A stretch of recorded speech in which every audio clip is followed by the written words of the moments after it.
Disclaimer: it's inspired by reality, shaped by imagination. What happens when Hollywood's toughest actor sits across from daytime TV's most outspoken host and the topic hits home for millions of families? That's exactly what unfolded when Tom Hardy appeared on The View to discuss his new film, only for the conversation to spiral into one of the most explosive debates the show has ever seen.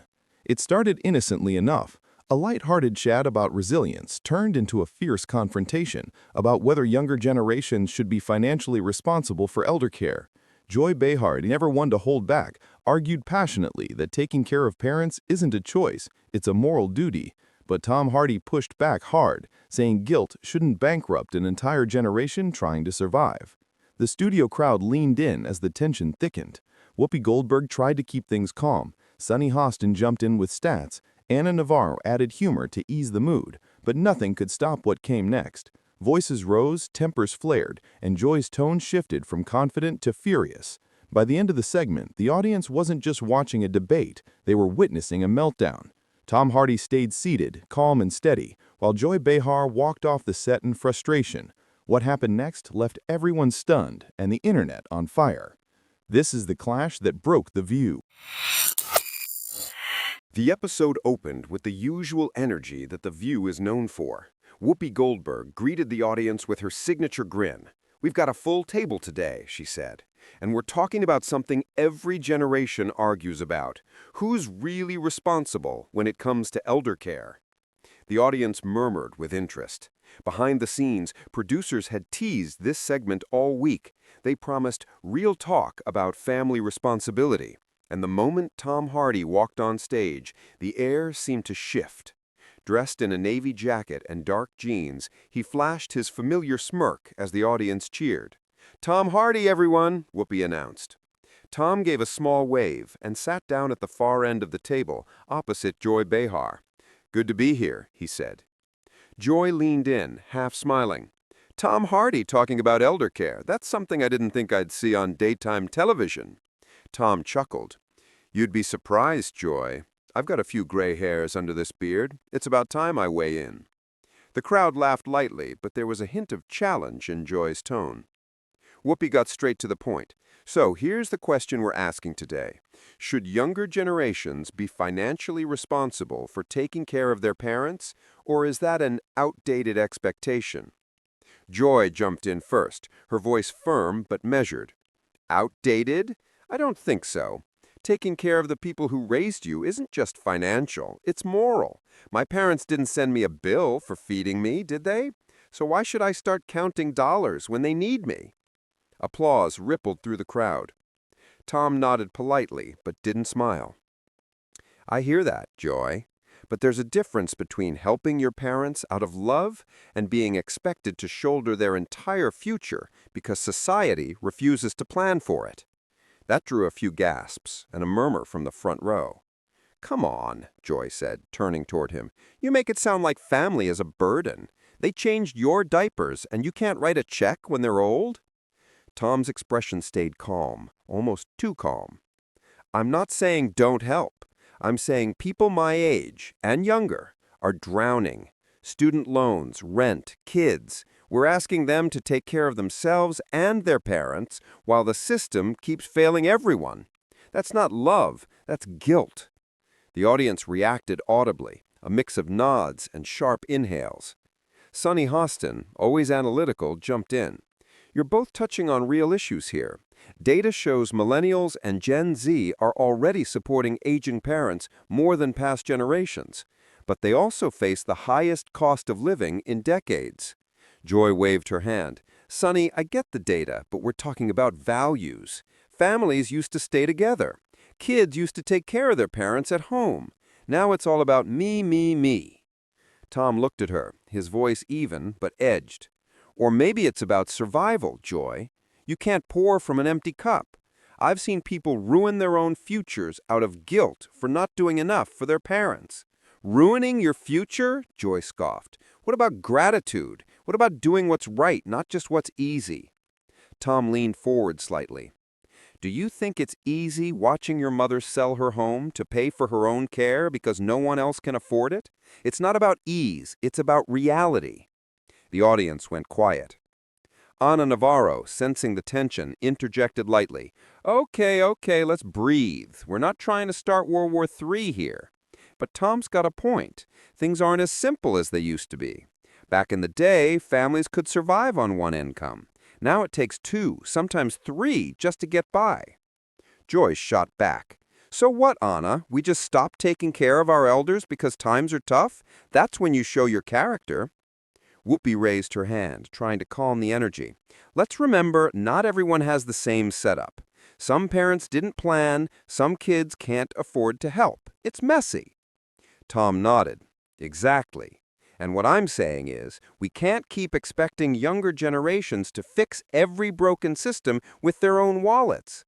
Governments, policies, the whole infrastructure around elder care, it needs to change. We're guilt-tripping people into filling gaps they didn't create. Joy narrowed her eyes slightly, tapping her pen on the table. I think it's sad that you see it that way. You call it guilt, I call it decency. My parents sacrificed everything. I didn't check my bank balance before helping them. I just did it. Tom smiled faintly. That's beautiful, Joy, and I admire it.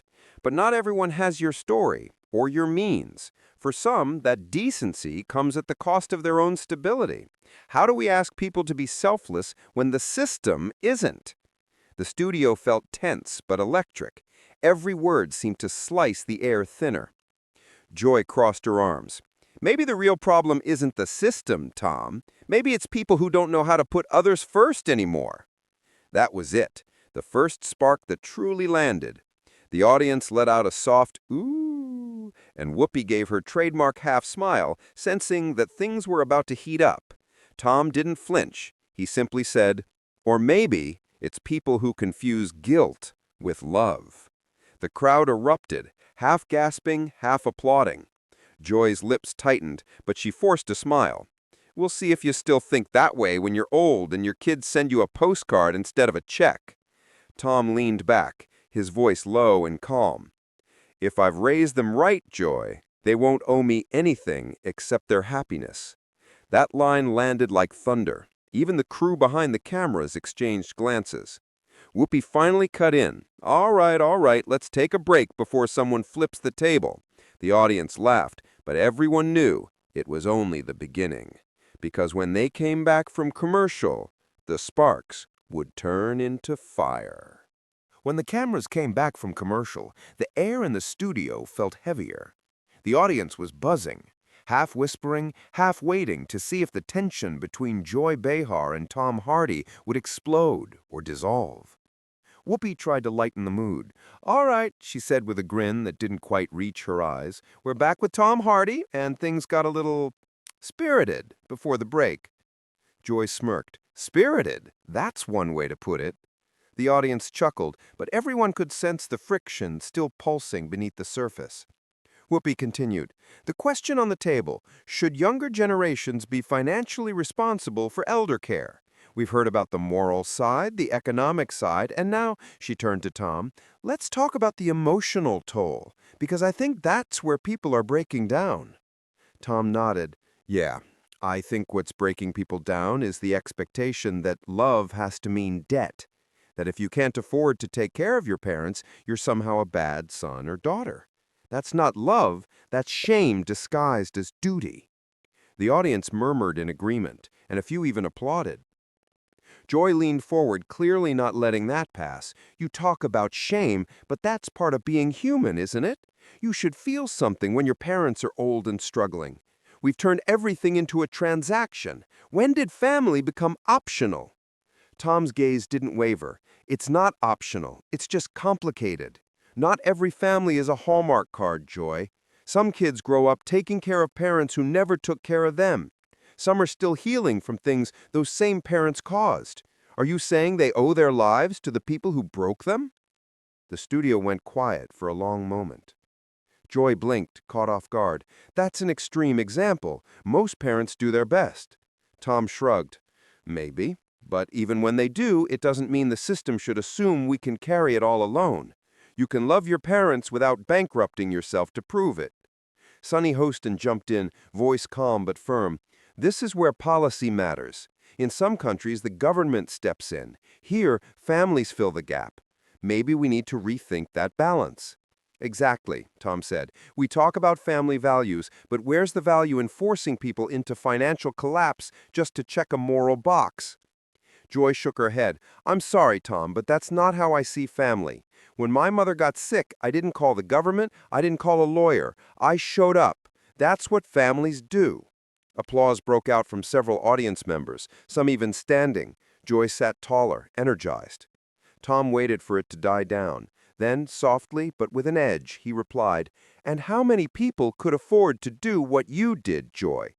How many had that privilege?" The applause faltered. Joy's expression hardened. "Oh, please, privilege. I was a teacher, not a millionaire. I worked hard. I sacrificed. That's not privilege, that's character." Tom leaned forward, his voice measured but forceful. "It's both. You had a job, a support system, the means to make that choice. Millions don't. And now we're telling them they're bad people because they can't do what you did. That's not character, it's cruelty." A murmur rippled through the studio. Whoopi glanced between them, looking uneasy. All right, let's keep this from turning into a boxing match." But Joy wasn't backing off. "No, Whoopi, I think this matters. Because this is exactly what's wrong today. Everyone's got an excuse. Everyone's a victim. What happened to doing the right thing just because it's right?" Tom's jaw tightened. "Maybe what's right depends on what people can actually survive. You're talking about morality from a comfortable chair. I've watched people in my own neighborhood work 2 jobs just to keep their parents fed and still get told they're not doing enough." Joy fired back. "So what? Should they just stop helping? That's your big idea? Just let their parents fend for themselves?" Tom shook his head. "No, but maybe stop pretending that struggling kids should fix a system that's broken at the top." The audience clapped again, this time louder. It was clear the crowd was split. Half were with Joy, half with Tom. The tension made the room feel charged, alive. Anna Navarro tried to mediate. Okay, both of you are right in some ways, but I think people watching at home are asking, if not family, then who? Who takes care of the older generation?" Tom turned toward her. "The same society they built. We've got billion-dollar budgets for everything else, but not for elder care? We guilt-trip kids into covering for what politics won't fix. That's not love, it's manipulation." Joy's eyes flashed. "Manipulation? That's an insult to every decent son or daughter out there who's done the right thing." Tom didn't blink. "No, Joy, the insult is pretending love only counts when there's a check attached." The audience gasped again, some clapping, some booing. Joy exhaled sharply, shaking her head. "You're talking like someone who's never had to watch a parent fade away, Tom. It changes you. It's not about money, it's about loyalty." Tom's tone softened slightly. "I have watched it. My grandmother. My mom took care of her until the end, but I also watched it break her, financially, emotionally. That's what loyalty cost her. You tell me, Joy, where's the honor in that kind of suffering?" That hit harder than anyone expected. Even Joy paused, her face momentarily unreadable. Whoopi sensed the shift. "That's a powerful point. But I think what Joy is saying is, sometimes love is supposed to hurt a little." Tom nodded. "Maybe. But when the hurt starts destroying people's futures, maybe it's time to find a new way to love." The audience applauded again, this time more contemplative. Joy sat back, crossing her arms. "You're sounding like someone who's given up on sacrifice." Tom met her gaze, unwavering. "No, I just don't believe sacrifice should always mean suffering." For a long second, the two of them held eye contact. You could hear the hum of the studio lights. Finally, Whoopi broke the silence. "All right, I think we need another break before Joy starts throwing mugs." The audience laughed, but Joy didn't. She smiled, though her eyes stayed sharp. "Oh, I'm not done yet," she said. "We'll see who's standing by the end of this one." Tom smirked. "I'm not going anywhere." The music swelled as the show cut to commercial, and the audience buzzed with anticipation, because everyone knew when they came back, things were going to explode. The studio air felt heavier now. Even the laughter that once carried through the View's set had vanished. You could hear the faint hum of the lights, the soft shuffle of papers, and the tightening tension between Tom Hardy and Joy Behar. Tom leaned forward, his voice low but charged. Joy, I'm not saying young people should abandon their dreams or savings. I'm saying family isn't a debt, it's a duty. When you grow up and your parents get old, that's not just their problem, it's your turn to give back. Joy crossed her arms, her eyes narrowing. Give back, sure, but to what extent, Tom? You act like everyone can just stop their lives to nurse their parents full time. This isn't the 1950s. People have jobs, kids, mortgages. Not everyone's got a Hollywood paycheck. Tom exhaled sharply. I didn't have one when I started out, Joy. I was broke, sleeping on couches. But when my mom got sick, I made time. I didn't dump her at a facility because it was convenient. I was there, and I didn't see it as a burden. The audience murmured, half in admiration, half in doubt. Joy jumped on it.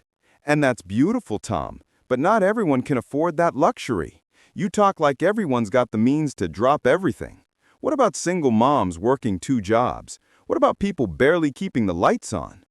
Tom's jaw tightened. You're mixing compassion with excuses. Everyone's got limits, but love isn't measured by what's easy. You do what you can. Even small sacrifices matter. Joy's tone grew sharp, spoken like a man who's never had to choose between paying rent or buying medicine for their parent. You think guilt makes people moral? You're wrong. Tom paused. His face softened. The edge in his voice was replaced by something deeper. You're right about one thing, Joy. Guilt doesn't make people moral. Love does. But we've gotten so used to chasing independence that we've forgotten how to stay connected. The audience erupted in applause, and Joy visibly tensed. She wasn't used to being the one on defense. Sonny Hostin interjected gently, trying to ease the tension. Maybe we're talking about balance, helping without losing yourself. Tom nodded. Exactly. I'm not preaching self-sacrifice. I'm asking for gratitude. The people who raised you shouldn't be treated like outdated furniture. Joy, sensing her control slipping, leaned in again. So what, Tom? You think every young person who doesn't take in their aging parent is heartless? You're painting in extremes. Tom didn't flinch. I think too many people treat family like an inconvenience once it stops being fun. And yeah, that's heartless. Gasps rippled across the crowd. Joy's voice rose, sharp and defensive. You don't know what people go through. You think your moral high ground gives you the right to judge? Tom looked her dead in the eye. I'm not judging struggle, Joy. I'm judging indifference. There's a difference. The air in the room turned electric. Joy's hand trembled slightly as she set down her cue cards. Indifference? You sit here, some movie star with a platform, and you think you understand what real families face? Maybe spend a week in a home with no safety net before lecturing others about duty. Tom didn't flinch. I grew up with one, Joy. My parents weren't rich. My dad taught in a school. My mom worked nights. We didn't have much, but we had each other. That's what kept us human. Not money, not comfort, just care. That line landed hard. Even the panel went silent. Joy sat back, her lips pressed tight, eyes glinting. For the first time all episode, she had no quick comeback. Tom's voice softened again, but his words carried weight. You can't buy compassion, Joy. Either it's there or it's not.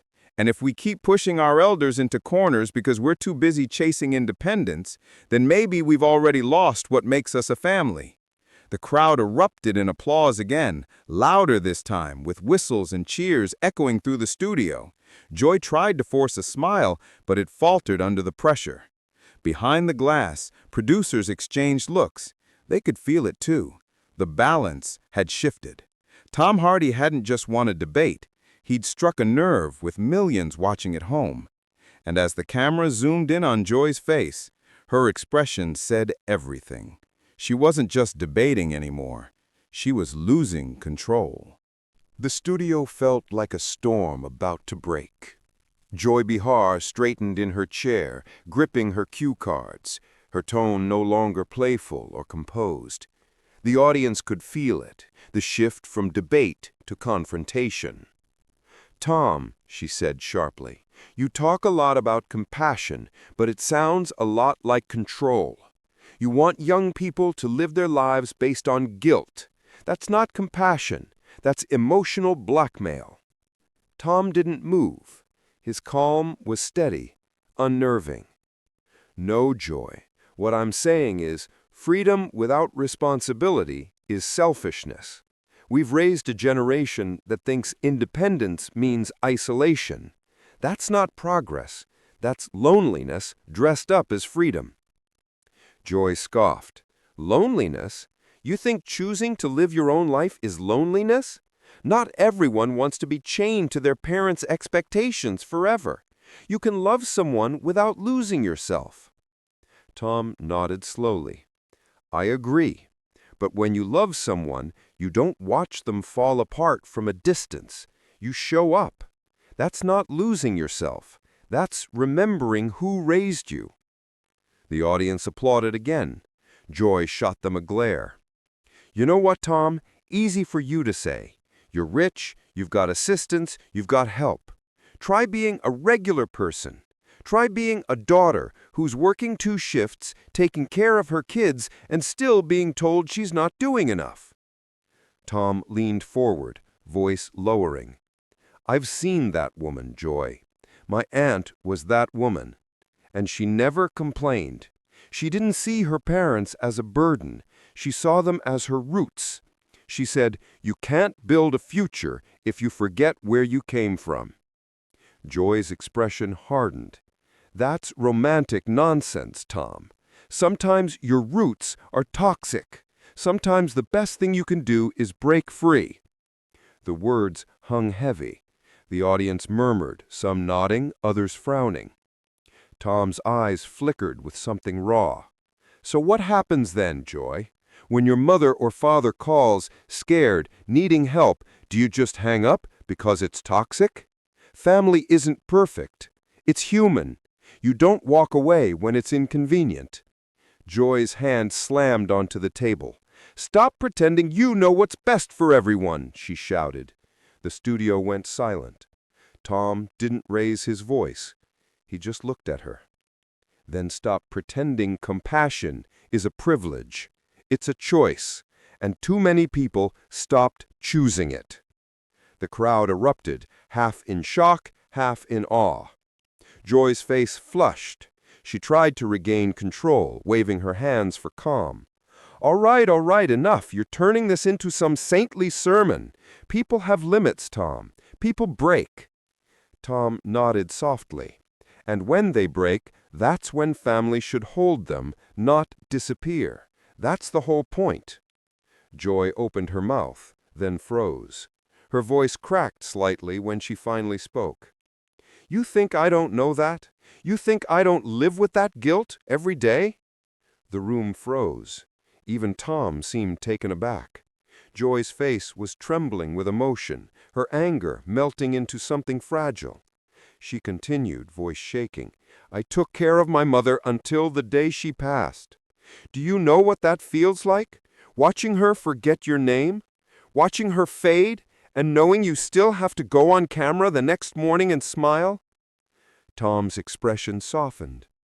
"I didn't know that, Joy." Joy exhaled, looking down, her voice dropping. "You talk about duty like it's easy. It's not. It eats at you. You lose yourself little by little, and sometimes the only way to breathe again is to step away." For a moment, the tension shifted to something raw, mutual pain instead of opposition. But then Joy looked up, realizing she'd exposed too much. Her face hardened again, the wall going back up. "You still don't get it, Tom. Not everyone can be the hero." Tom gave a faint smile. "Maybe not, but everyone can try." Joy froze. Then, in a flash of frustration, she stood up, tearing off her mic. "You know what? I'm done with this," she said sharply, turning toward the backstage exit. "I'm not sitting here and being lectured by another man who thinks he's the moral compass of the world." The crowd gasped as Joy walked off the set. The cameras scrambled to adjust, Whoopi Goldberg calling for a quick commercial break, her voice half laughing, half nervous. Tom just sat back, hands clasped, calm as ever. "That," he said quietly into the silence, "is exactly what I meant. When the conversation gets hard, people walk away." The crowd erupted again, half in shock, half in awe. The debate was over. Joy had lost control. When the cameras came back from commercial, the energy in the studio was completely different. The laughter was gone. The audience sat in a heavy silence, still replaying what had just happened. Joy Behar had stormed off the set, something rare even for The View. Whoopi Goldberg, ever the veteran, tried to smooth things over.